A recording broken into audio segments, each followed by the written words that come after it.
Tony Ferguson reveals why he's not fighting Michael Johnson at UFC 209. Las Vegas. When Tony Ferguson arrived in Las Vegas a few days ago, he was prepared to face Khabib Nurmagomedov with the interim lightweight championship on the line.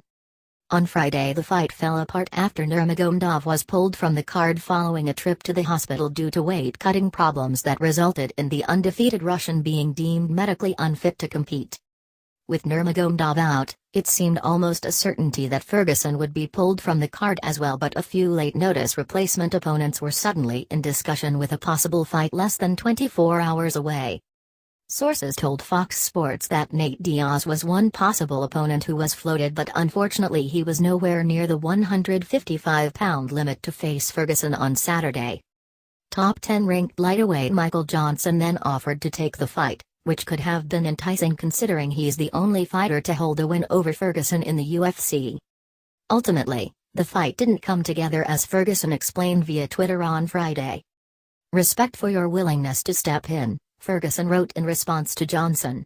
"UFC told me it wasn't for the title and it was for less pay. Willing to fight you for the right price."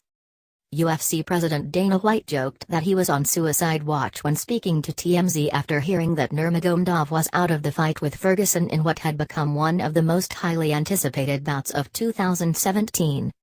White stated on Friday at a pre-fight press conference to promote the upcoming fight between Georgia's St. Pierre and Michael Bisping that he hadn't made any decisions yet regarding the possibility of rebooking the matchup for the future. For his part, it certainly looks like Ferguson is ready to rebook the matchup once Nurmagomedov is ready to fight again.